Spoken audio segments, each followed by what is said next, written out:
na rin ang nakalipas at marami nang nangyari sa ating bansa magmula noong 1983. At sa ating mga history textbooks, nakalagay na nung nangyari ang People Power 1 ay nawala ang mga Marcos. Nagkaroon pa ng People Power 2 kung saan napalitan naman ang ating presidente. Pero nagkaroon ba ng pagbabago? Pagkatapos ng lahat ng history lesson, I think it's time for some self-reflection. Are we really worth dying for? August 1, 2009, pumanaw ang biyuda ni Ninoy na si former President Corazon Aquino. At muling ipitan ng mga Pilipino ang kanilang pasasalamat sa nasimulang laban ni Ninoy at Cory na nagpabagsak sa isang diktadurya at nagbalik ng demokrasya sa Pilipinas. Sabi ng marami, buhay na naman ang people power. Umapaw muli ang emosyon at lumakas muli ang sigaw ng kalayaan. Dumami na naman ang nagsuot ng dilaw, itinaas ang laban sign at nauso na naman ang mga Ninoy shirts. Pero sa aming henerasyon na masyado pang bata para maintindihan ng EDSA 1 at sa kabataan ngayon na hindi na ito inabot, alam nga ba nila ang tunay na kahulugan ng people power?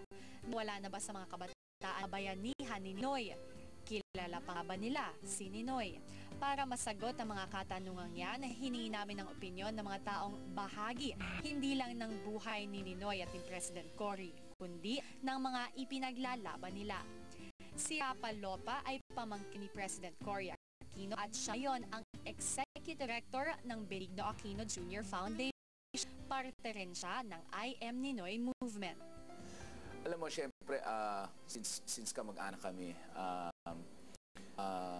my parents were of course very close to both si Uncle Noy at saka kay Auntie Cory.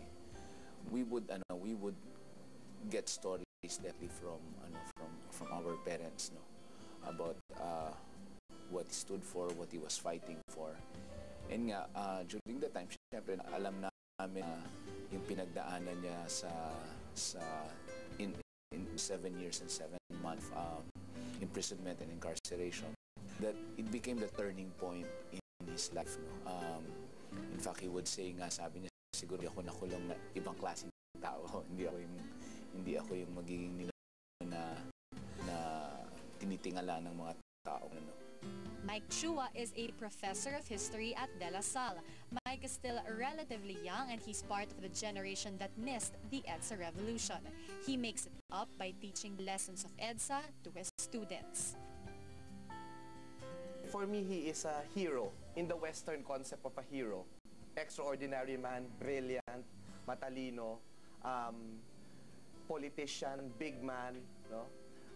Nung niaresto siya yung oppositionista kay Marcos. Pero nung inaresto nga siya ni President Marcos nung panahon ng batas militar, pwede naman niyang i-negotiate na, ayokong makulong, let's just share power, or I'll just go to your, mag-coalition tayong dalawa, no? Pero dahil nakikita niyang mali si President Marcos, ang ginawa niya, sinamahan niya ang tao.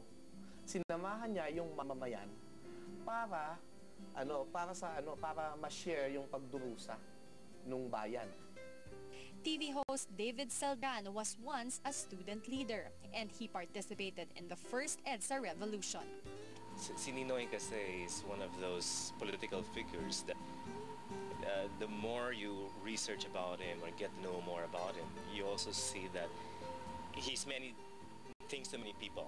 Ninoy became the face to many faceless activists and opposition figures who became victims of the Marcos regime.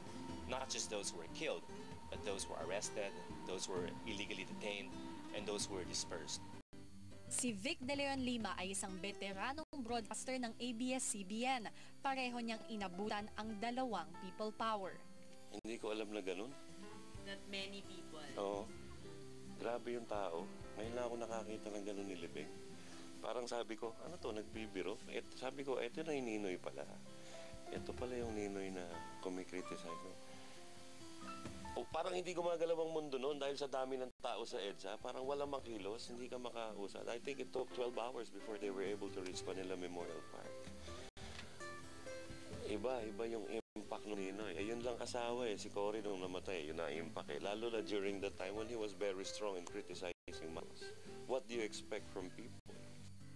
Si Ramon Casiple ay isang batikang political analyst at alam niyang ang kasaysayan ng bansang ito ay hinubog ng mga personalidad ng EDSA mula noon hanggang ngayon. Ninoy basically put himself as the opposite of Marcos. People power is not equivalent to Cory or equivalent to Ninoy. Precisely because it's called people power, it comes from the people. It's the other way around actually. The people produces the leaders. Kaya kinikilala mong leader si Ninoy at saka si Cory precisely because the people put them in that place. Kung wala naman kasing lumabas sa kalye na in their thousands, in their millions, wala. It would be just another funeral, just another somebody killed on the street. Pero para sa mga kabataang kabisado na lang ang kasaysayan sa pamamagitan ng nakikita nila sa TV at internet, ano nga ba ang dapat nilang maalala kay Ninoy? Tingin ko ang clear lesson was it's the time of the people. Parang you don't need a Ninoy because we are all Ninoys. It's not worth it na may bayani pa ngayon kasi yung mga pinuno nga ng ating bansa parang hindi natin masasabing bayani. Eh, pinuno na nga sila, di ba? Kailangan din, why not, di ba? Yun na nga lang yung may co-contribute mo for the success of your country. Ba't di mo pa gawin as a Filipino? Ay! Malabo na siguro yan. Dami kalokohan ng mga mga Pinoy. Sa panahon ngayon hindi na na-acknowledge ng mga tao na magpakabayani ka. Hindi na siguro kasi iba na yung pag-iisip ng mga tao. Hindi tulad ngayon dati. Masyado pang makabayan yung mga tao.